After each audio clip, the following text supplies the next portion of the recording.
వీక్స్లో కూడా పెద్ద ఇన్వాల్వ్మెంట్ అయితే ఏం లేదు. సో తను ఇలానే కానీ బిహేవియర్ ఉంటే ఎలిమినేషన్ అయి ఉంటుంది. ఎందుకు వచ్చి ప్రోమో చూసారండి నాగార్జున గారిని?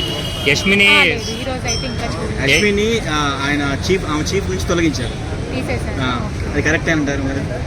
అంటే మొన్న నెక్స్ట్ అంటే అమౌంట్ దీనికోసం ఆ టాస్క్లో తను కొంచెం ఆక్వర్డ్గా బిహేవ్ చేసింది. మణికంఠ మరమరాలు ఒక 300 grams 50 grams తెమ్మంటే 300 ఇచ్చాడు, తీసుకొచ్చారు. అదే టాపిక్ నాగార్జున తీసుకొచ్చారు. అవును, అంటే కరెక్ట్గా అంటే ఏ హ్యూమన్ కూడా తీసుకురాలేడు. తన పాయింట్ కూడా కరెక్టే కదా.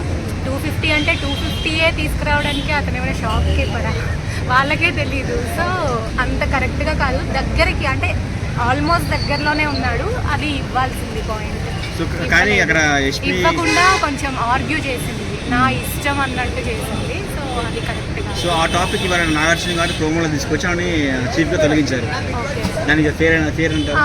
అది ఫేర్ అంటే ఏమో నా ఒపీనియన్ లో అయితే అది కరెక్టే అనుకున్నా. నేను కూడా ఆ రోజు అనుకున్నాను ఇది కరెక్ట్ కాదు. ఇంకోటి మన విష్ణుప్రియ కింద పడినప్పుడు టాస్క్ లో ఈమె పక్క నుండి ఎంకరేజ్ చేయడం, సంచాలకుల ప్రేరణ ఉన్నప్పుడు అది ఎలా అనిపించింది? ఒక లేడీ అలా పడిపోయినప్పుడు అలా పక్క నుంచి ఎంకరేజ్ చేయడం కావాలనే అంటే వాళ్ళ క్లాన్ వాళ్ళు విన్ అయితే అది ఎలా ఆడినా సరే వాళ్ళ క్లాన్ వాళ్ళు విన్ అయిపోవాలి. తను ప్రేరణకు కూడా చెప్పింది, మన క్లాన్ వాళ్ళు నువ్వు మన క్లాన్లో కాబట్టి వాళ్ళకే ఎంకరేజ్ చెయ్యు అన్నట్టు చెప్పింది. అది కరెక్ట్ కాదు కదా. అంటే ఎంత గేమ్ పరంగా ఉన్నా సరే కొంచెం క్యారెక్టర్ వైజ్ కూడా కొంచెం. ఇది శేఖర్ భాషను ఎలిమినేట్ చేస్తున్నారంట కదా. శేఖర్ భాష ఆర్ ఆదిత్య ఓం. శేఖర్ భాష ఆల్రెడీ ఎలిమినేట్ అయ్యాడు. ఓకే, అది ఫేర్ అనుకుంటున్నారా అన్ఫేర్ అనుకుంటున్నారా? అంటే శేఖర్ భాష ఫన్ వైజ్ అయితే ఓకే బాగానే, అంటే ఎవరైనా ఎమోషనల్ అవుతుంటే కొంచెం సపోర్ట్ అది ఇస్తున్నాడు. కాకపోతే గేమ్లో అంత ఇన్వాల్వ్మెంట్ అయితే అంటే టాస్క్ పరంగా కానీ అంత ఇన్వాల్వ్మెంట్ అయితే ఈ వీక్ అయితే లేదు.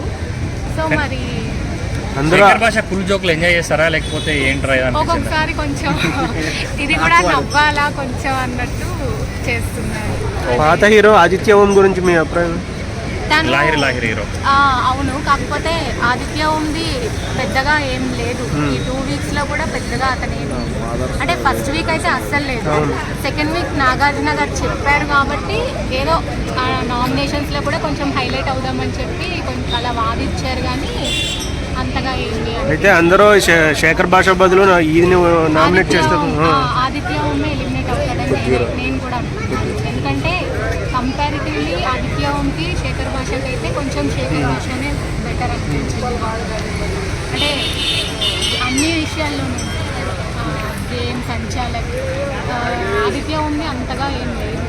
ఓకే, విష్ణుప్రియ బయట ఉన్నంత అగ్రెసివ్గా ఏం రాలేదు, అంటే కంప్లీట్గా మారింది. మరి కాకపోతే ఒక్కొక్కసారి మరి అంటే ఈమెకేం తెలియదా అన్నట్టుగా బిహేవ్ చేస్తుంది. కాకపోతే మరి ఏమో లోపల తన సిచ్యువేషన్ ఏంటో. మరి కిరాక్ సీత గురించి చెప్పాలంటే మీరు ఏం చెప్తారు? కిరాక్ సీత ఓకే, టాస్క్ పరంగా అయితే ఏం లేదు, అంటే కొంచెం ఇంకా ఇంప్రూవ్ అవ్వాలి. పర్లేదు, మిగిలింది అయితే గేమ్ అయితే తన వరకు తను బాగానే ఉంది. మీరు ఒకవేళ ఎలిమినేట్ చేయాలనుకుంటే ఈ వీక్ ఎవరిని ఎలిమినేట్ చేస్తారా? ఈ వీక్ సోనియా లేదు, ఉంటే సోనియానే చేస్తారా? సోనియానే చేస్తారా?